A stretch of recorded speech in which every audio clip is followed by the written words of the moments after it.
At the beginning of the 20th century, Chicago is one of the most corrupt and violent places in America. But in the heart of the city, a young gangster from Brooklyn rises to the top. Al Capone. There was something inside of him that was absolutely driven. It's like a train that is out of control in motion. In less than a decade, the ruthless gangster will create an empire, pulling in millions, eliminating all rivals, and transforming the Chicago Mafia into the most successful criminal syndicate in the country, known as the Outfit. Going! Al Capone's hold on Chicago rackets, and eventually rackets beyond, was extraordinary, and he had to be very smart to do that. Capone lays the foundation for a new generation of mobsters who build a city of sin. To the future, gentlemen. Face off with a political dynasty. I have the lowdown on all the Kennedys. And cement the Chicago Mafia's place in history. I'm behind my back talking to my enemies. This is what happens.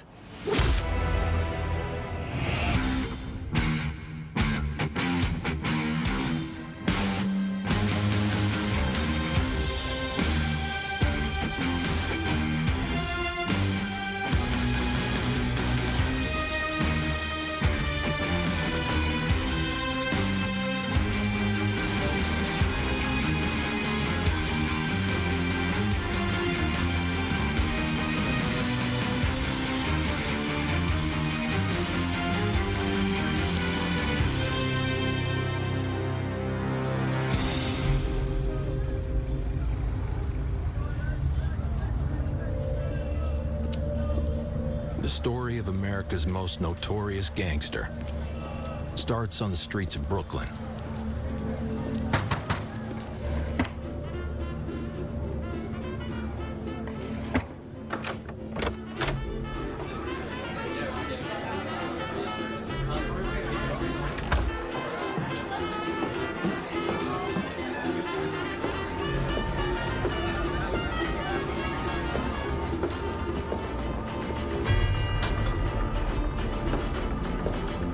Take this downtown.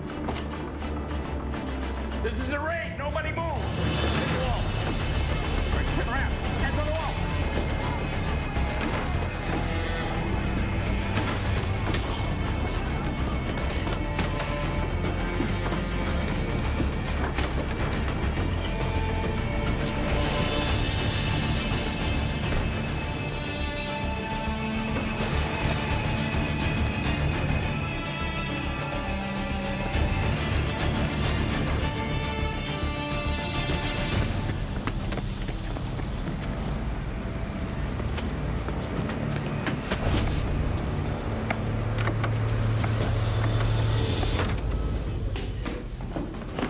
You're gambling hall on 4th Ave. The cops are raiding it.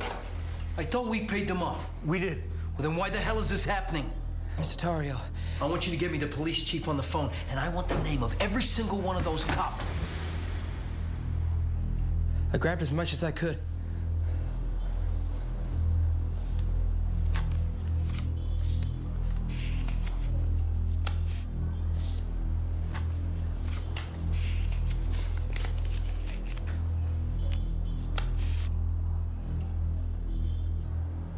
What's your name, kid? Al Capone. You guys could learn a thing or two from this kid. Get out of here.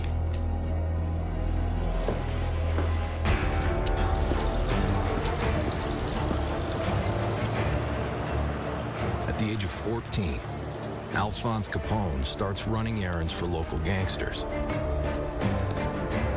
But he's just one of many immigrants struggling to survive. In 1913, nearly 1 million people flood into New York City, all looking for a better life. The immigrants that came into America, and especially New York, were coming in waves.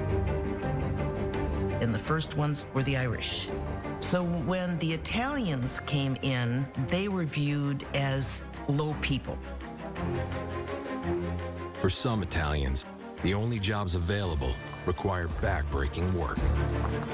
The Italians had a very difficult time integrating into mainstream American life. They were extremely diligent, very hardworking, very family-oriented, and had to try twice as hard to make it in America.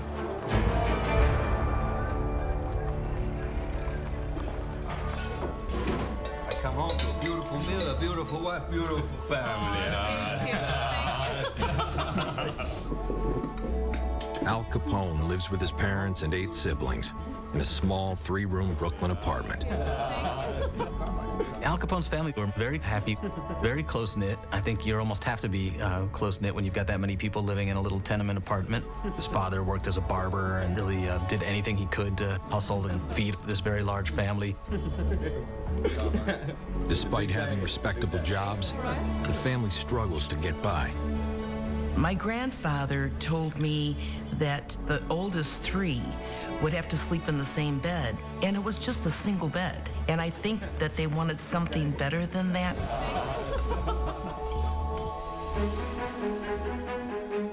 For many Italians looking to get ahead, there's another way to make money.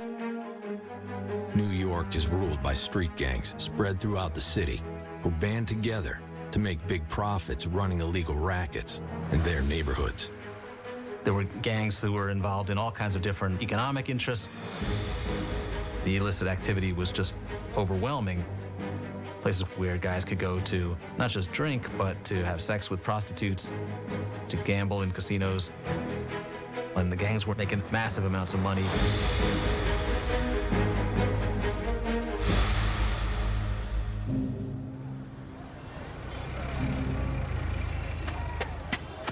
Capone's been working as a runner for a local Brooklyn gang to bring in money for his family. Kids like Capone were looking for the quickest way to get ahead. For some of them, sure, that was staying in school and trying to go to college, but a lot of people didn't have that kind of patience. They needed to make money a lot faster. Good work, Al. Thanks, Mr. Torrio. Capone works for an up-and-coming Italian gangster, an ex-lieutenant in New York's notorious 5 Points gang, Johnny Torrio. Torrio was an interesting, cerebral, kind of subtle operator. When Al Capone met Johnny Torrio, he saw someone who kept a low profile and avoided the law, bribed the appropriate people, and knew how to make his way without making a lot of waves. Using his influence and connections, It's good to see you too, sir. Torrio builds a syndicate of brothels and gambling houses throughout New York and Brooklyn. Kid, why don't you take a seat? Torrio sees the potential in Capone and takes him under his wing. Make sure he stays out of trouble. Make sure he don't touch anything he's not supposed to touch. You understand me?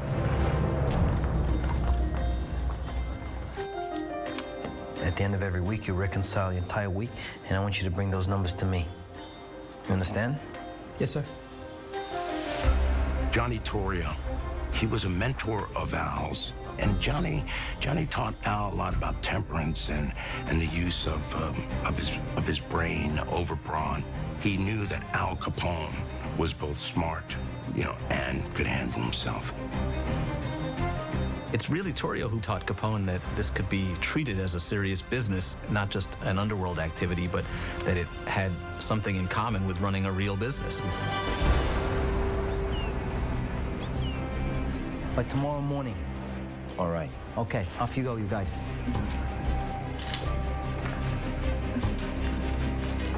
After a few years of grooming Capone, Torrio decides to leave New York for a lucrative business opportunity in Chicago. Hey, are you not going to drink with me? Hey, Al.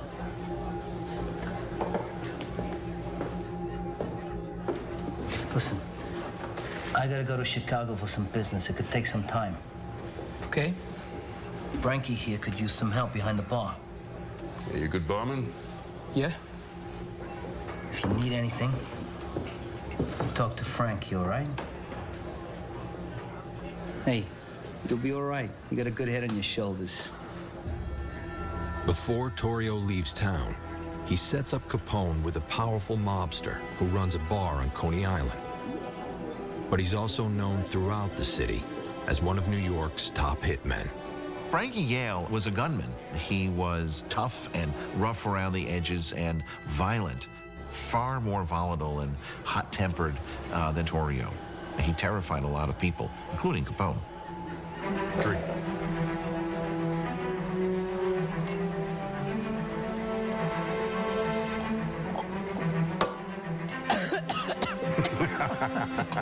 All right, kid. Yeah, you're all right. You're good.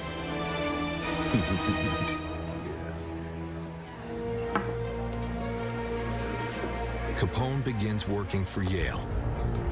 But unlike Torrio, who worked like a businessman, Yale gets what he wants through violence and intimidation. And Capone knows that to move ahead, he has to become an enforcer. Capone was not inherently a violent person. He was a placid person. Not willing to cross the line, Capone loses momentum. And years later, he still works for Yale bartending.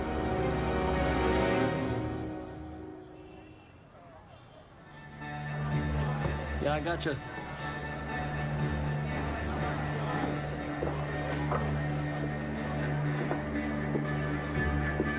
How about you, beautiful?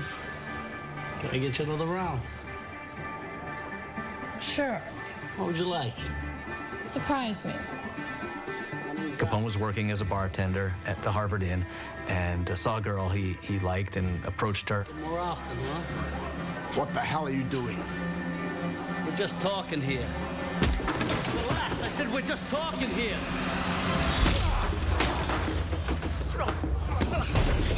Oh, yeah?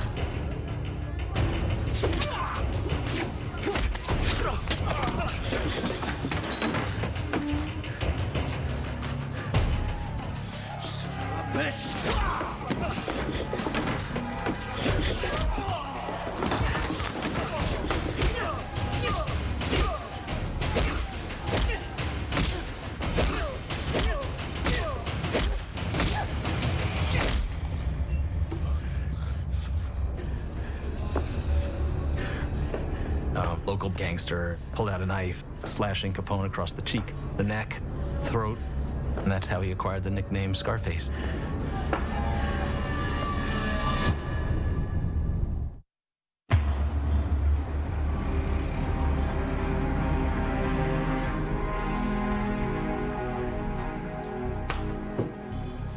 After getting in a knife fight, Al Capone spends months recovering.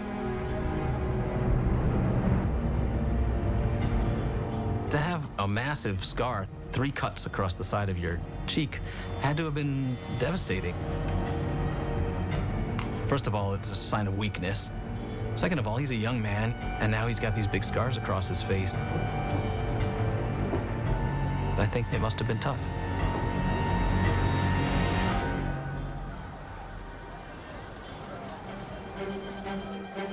How you doing, gentlemen?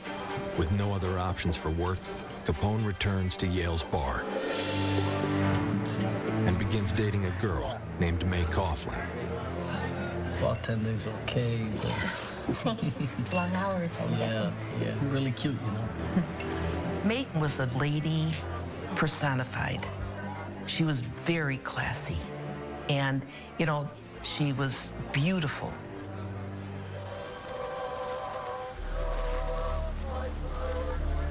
After dating for a few months, Capone learns she's become pregnant, and they decide to marry.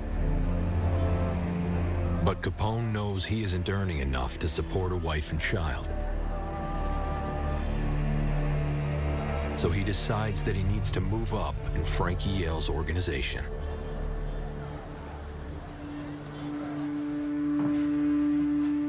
You have a minute? What is it? I was looking for some extra work. Just wondering if you had something. Someone calls in sick, you can have this shift. I don't mean bartending. What kind of work you looking for? Whatever you want. I'll do it.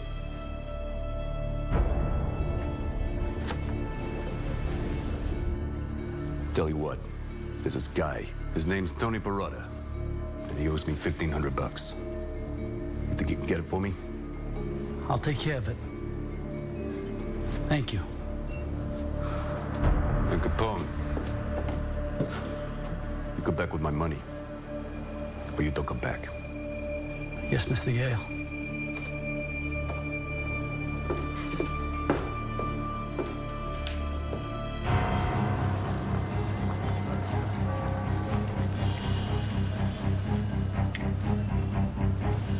In an effort to support his growing family, Al Capone agrees to collect a debt from a low-level gangster.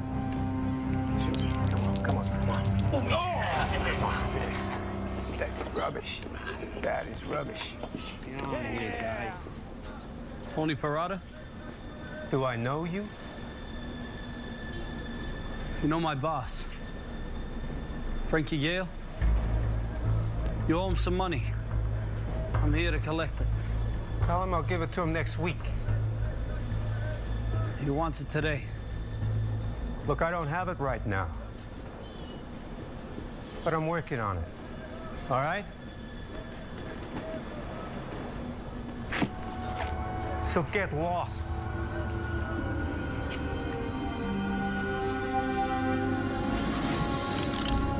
Look, I'm not leaving without the money. What are you gonna do, shoot me? Go on, do it. Shoot me. Shoot me. Go ahead, do it.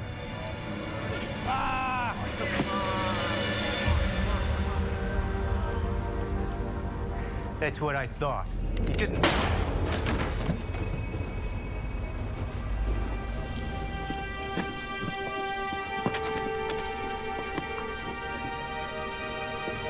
In 1919, Al Capone commits murder for the first time. I've hurt people, and I'm not proud of it, but a major part of that life is hurting people or killing people. You graduate to that next level.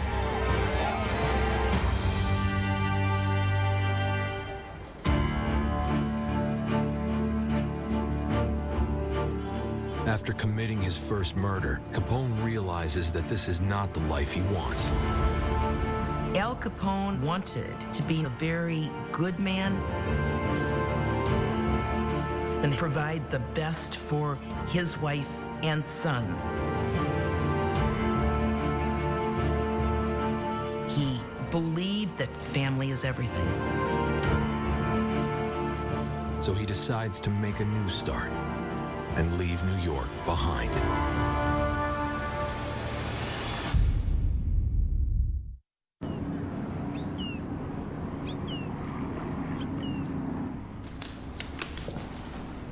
Invoices and receipts for the past 2 weeks.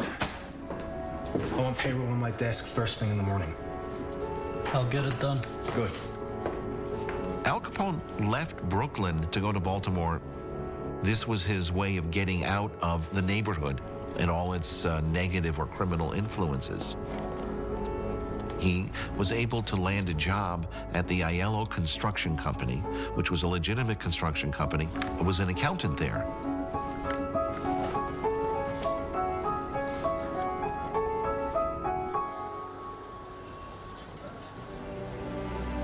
Still up?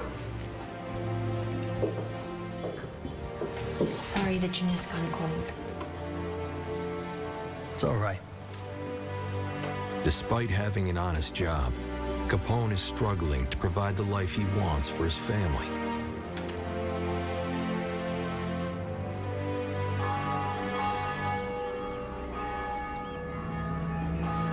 Thank you, Papa.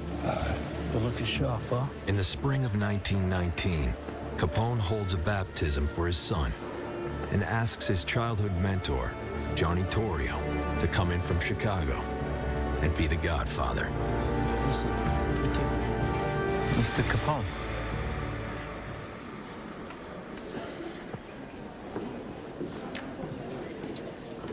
Congratulations. Thank you.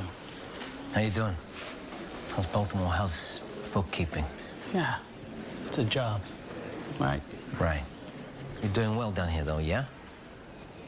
You know, money's a little tight, but we make it work. How are things in Chicago? Chicago's great. A lot of opportunity. I like it there. You do well for yourself there. Might find something for you. I don't know. You gotta think about it. Listen now. Yeah. I got a little something for you. Oh, Johnny, I can't take that. This is for the family, okay?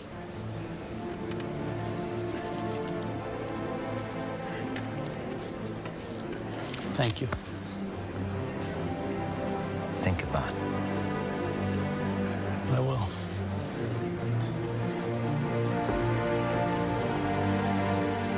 It was so difficult to make it in the legitimate world as an immigrant. It seemed to leave the rackets as the only path to real riches and power. In nomine Patris et Filius et Spiritus Sanctis.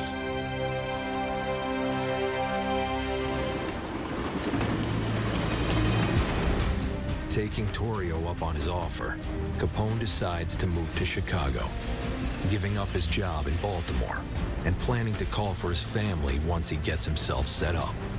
I think what really clinched the move to Chicago was the fact that Johnny Torrio summoned him.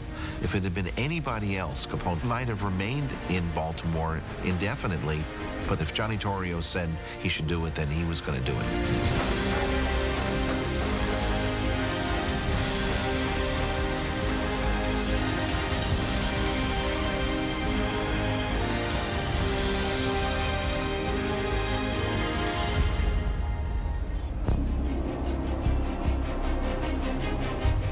In the winter of 1919, Al Capone arrives in Chicago to work for gangster Johnny Torrio. Excuse me. Welcome to Chicago. Johnny, this is incredible. What, you surprised? No, it's just, this place is something else. It's a bit better than what we had in New York, huh? Yeah, just a little. Hello. Come on, I'll show you around. Since leaving New York, Torrio has quickly moved up the ranks of Chicago's underworld, now running hundreds of brothels and gambling dens in the city. And the most impressive is the Four Deuces. The Four Deuces was run by Johnny Torrio. The first floor was a tavern. The second floor was a gambling hall. The third floor, a house of prostitution. And the fourth floor was his offices for the illegal activities that he ran. All combined, Torrio's operations bring in the modern-day equivalent of $55 million a year.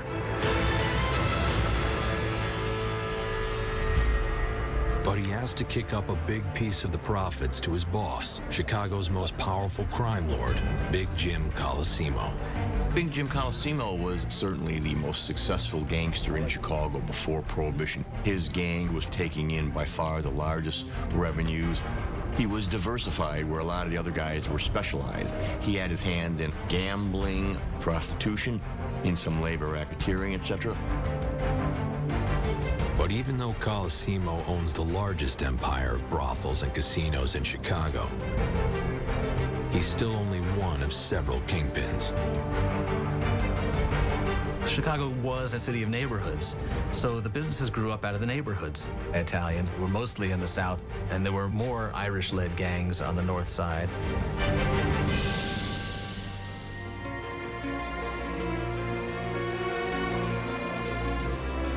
Capone's just signed on to work for one of the most profitable gangs in the city.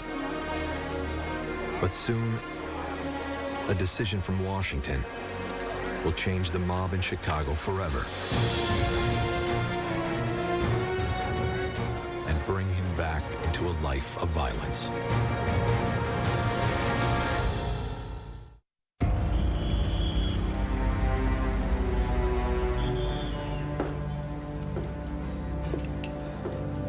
I've been going over these.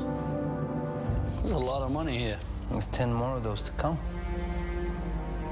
Al Capone's joined up with his former mentor, criminal mastermind Johnny Torrio, managing the books for Torrio's multi-million-dollar operation. Johnny Torrio is considered the father of corporate crime. He was very quiet, very organized. Everything that Capone learned about the administration of an organized crime syndicate, he learned from Johnny Torrio. Working for Torrio, Capone's making 20 times what he was earning in Baltimore. But then, Washington creates a law that will change the mafia forever. On January 17, 1920, Congress passes the 18th Amendment, banning the sale of alcohol across the country in what will come to be known as Prohibition. The thing about Prohibition that was unbelievable is you took one of the biggest businesses in the country, run by legitimate people, and you suddenly made, by definition, anyone doing it a criminal. As if you suddenly said to the underworld, now, here's the computer business, you guys run it. Every brewery in Chicago will be going out of business. You could buy a brewery for next to nothing. And do what? Brew our own beer? Not just brew it, sell it. To every underground bar, nightclub, and brothel in Chicago. Us, we do it. How much do they pay for a beer now? What, like a nickel? Triple that. When it's against the law, they're gonna pay more for it. You think Big Jim will go for it? Well, he'd be stupid not to. Johnny Torrio had the idea to go to these former brewers and to say, so you're shut down by Prohibition. How about I buy your brewery? How about I take over there? He recognized this was a big, big opportunity. With their plan in place, Torrio and Capone just need Big Jim's approval.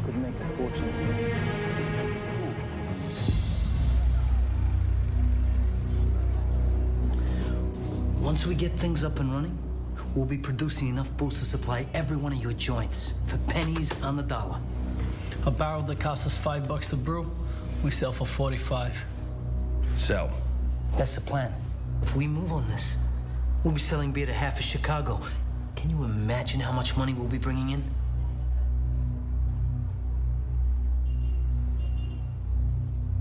We'll continue to sell booze in our clubs and our brothels.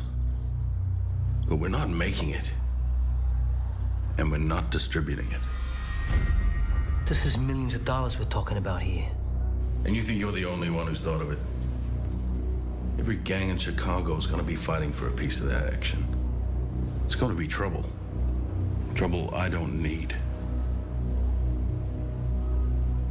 Well, then let us deal with it. We'll run things, and we'll split the profits 50-50. 50-50.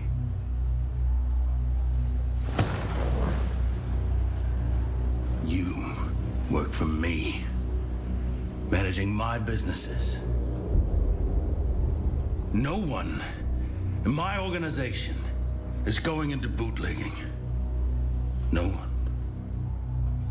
Am I clear? Am I clear? Yeah.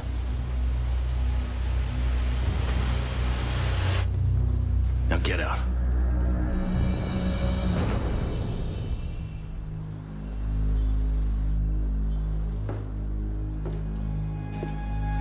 You hear the way he talked to me? Don't worry about it. He doesn't want to do it, he doesn't want to do it. I don't care what he wants. Who do you think runs his brothels, his clubs, his entire empire? I do, not him, me. Johnny, you heard him. It's not going to change his mind.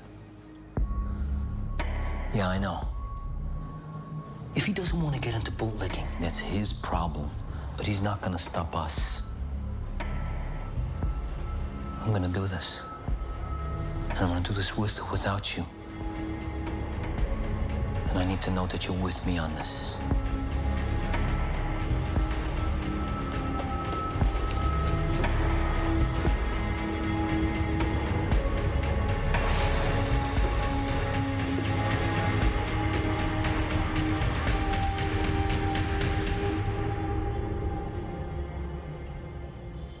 All right. I'm in. Without Big Jim's support, Capone and Torrio decide to start their own bootlegging racket, directly defying one of the most powerful and dangerous men in Chicago.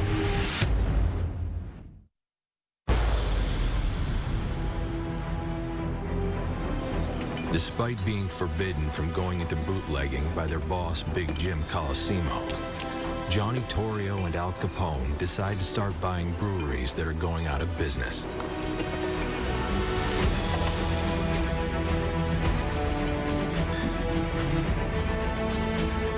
With breweries closing due to prohibition, Torrio's able to buy them for pennies on the dollar. Come on, guys. Let's get moving. It's not long before they're selling their illegal booze to hundreds of speakeasies and nightclubs throughout Chicago. Torrio was a sophisticated thinker, and he recognized that this wasn't just something that you did haphazardly, but that it had something in common with running a real business.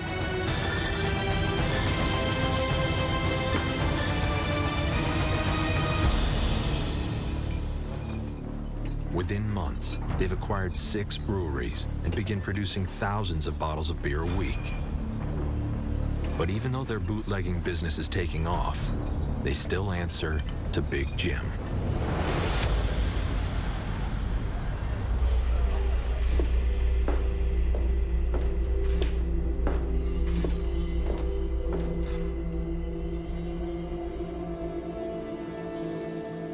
Show me the books.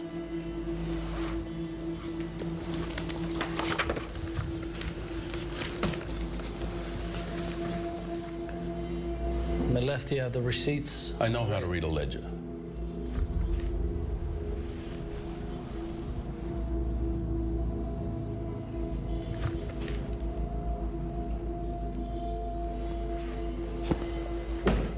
What's this number here?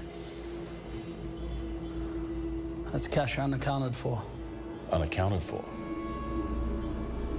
Why don't you just call it what it is? Missing. I just haven't accounted for it yet. Well, how do I know you didn't take it? What?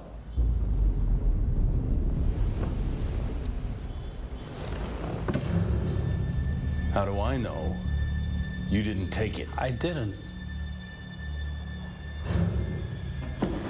I started as a collector. There was this guy, Georgie Spencer, and he had $300 unaccounted for. You know what I did?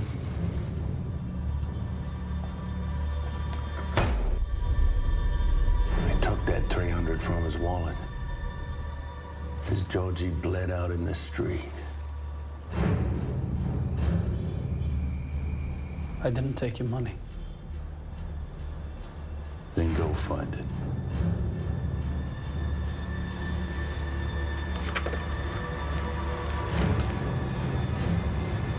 Capone is convinced that Big Jim is onto their bootlegging business.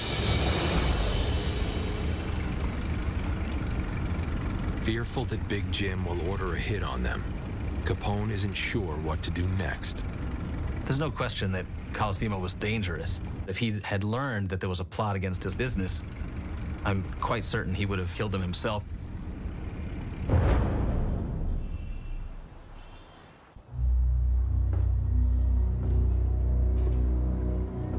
We're gonna have to kill him. You joking? Get rid of it?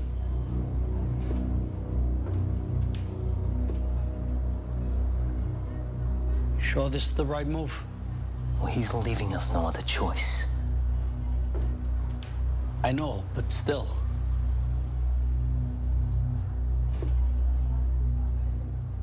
This is what needs to be done. Colosimo was so powerful, Johnny Torrio felt like he had to get him out of the way. The one thing that everybody in this business knew was that if someone's coming for you, you got to take care of them first.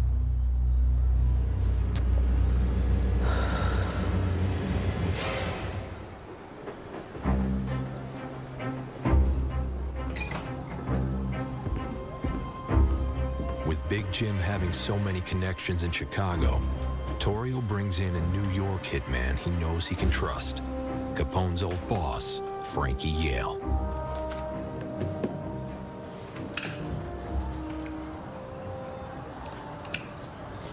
I'm glad you could come, Frankie.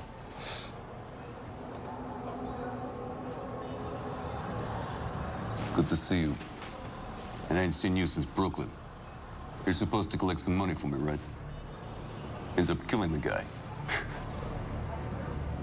Things didn't go as planned. Don't worry about it. He was never gonna pay up. Okay, I got you here for a job.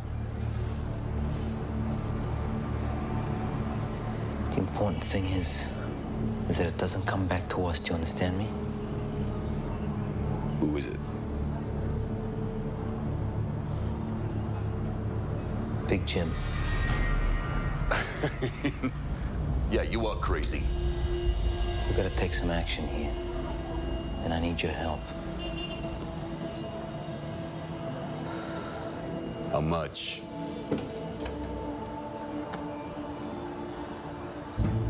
You get the other half when the job is done.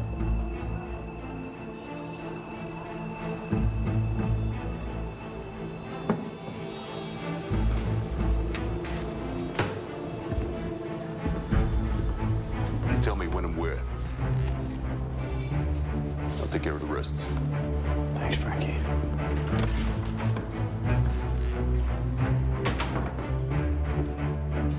It's a very big deal in organized crime to try and kill the leader of the crime family. John Torrio was taking a chance when he decided to kill Big Jim Colosimo. If Colosimo would have found out, if something would have leaked out, Torrio would have been a dead man.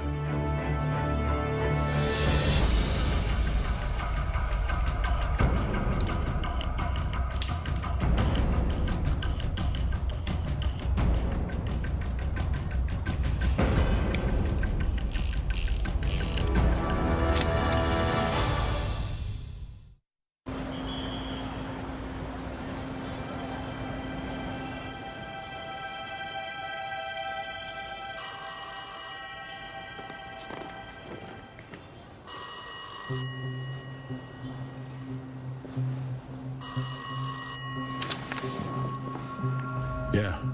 Hey, it's Johnny here. I got a couple of guys want to meet up with you. Discuss a business opportunity. You got some time? Fine. All right.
May 11th, 1920, Big Jim Colosimo is gunned down in the lobby of his cafe.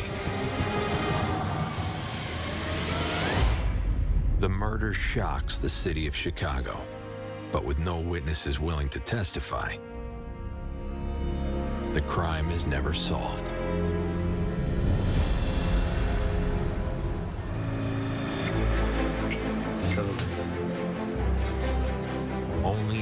hours after Big Jim's death, Torrio takes control of his multi-million-dollar empire, becoming the leader of the Italian underworld and one of the biggest kingpins in Chicago. Like most gangsters, there's two sides to being a mob boss. It's almost like being a medieval king. You have to be good at the military side. You have to be good at the violence, etc. You have to be willing to commit and send people to commit violence. And then you also have to be good at ruling. You have to run the kingdom. Torrio and Capone use their new power to expand their bootlegging racket. And soon, they're one of the biggest suppliers of alcohol in the city. But with their raised profile come new challenges.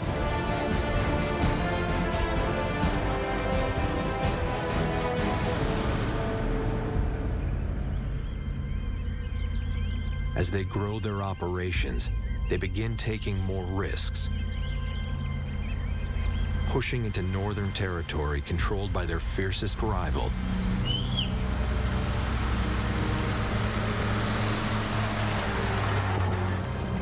powerful Irish bootleggers.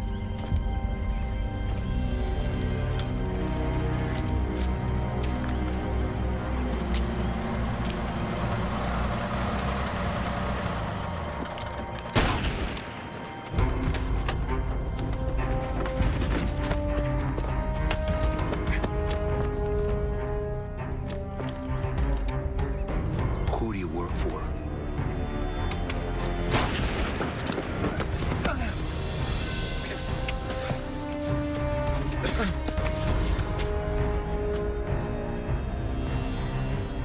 I said, who do you work for? Johnny Torrio. Al Capone. You tell those Italians to stay the hell out of the north side.